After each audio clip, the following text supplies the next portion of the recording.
The next team's activity is on network control systems, namely the study of large-scale dynamical systems.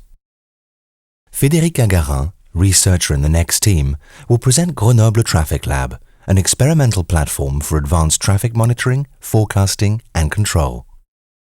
Grenoble Traffic Lab is an experimental platform for collection and processing of road infrastructure data. It has a sensor network, a real-time database, a set of software tools for estimation and prediction of traffic conditions, and a showroom. And in addition to that, there is also a microscopic simulator, which is used to test control algorithms. Our showroom is meant to be similar somehow to a real traffic operator management center, where the operators have some screens where they can monitor current traffic condition. First of all, the data come in real time, and we can plot them. Here is a plot which resembles very much the Google plot of traffic condition with color code along the road, but it's our own data, not the Google ones. And then you can also see on the top some color-coded data for the whole day. You can see on the top some gray area, which is the future data that hasn't arrived yet. And you can also see in red some morning congestion about 8 a.m. to the westmost part of the road.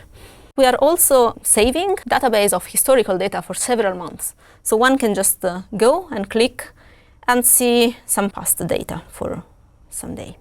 And of course, this will be a full day where you can easily recognize some morning congestion and some afternoon congestion, which is even larger because this is the direction where there is more congestion in the afternoon. We can also predict some travel times, which is particularly useful to people who have to plan ahead. For example, they might want to know at which time is it better for them to leave office if they have to go to some activity afterwards. We have here a tool where you can click on which entrance you want to enter the road. For example, I would like to enter in Meilhan because I come from office, this is my entrance.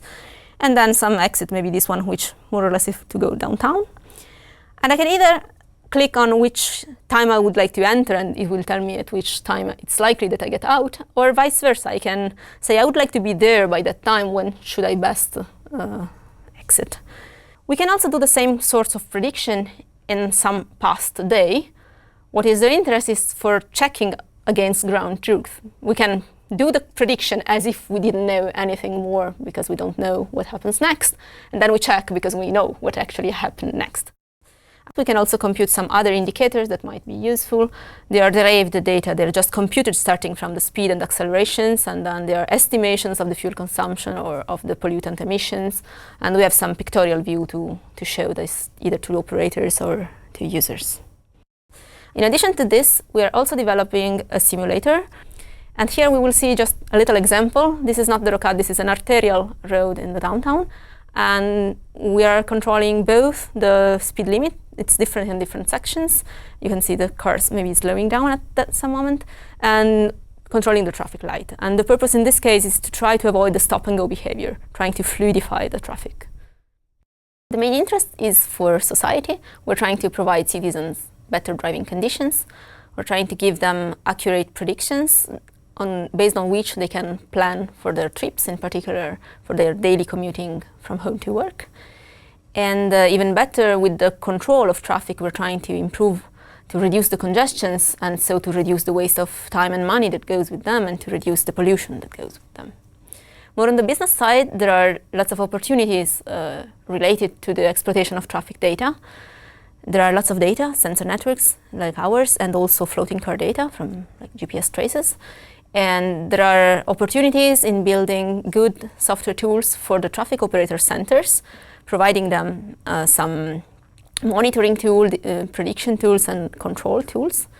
And there are opportunities to provide drivers with information, for example, some applications for their smartphones, or some intelligent rerouting for their GPS.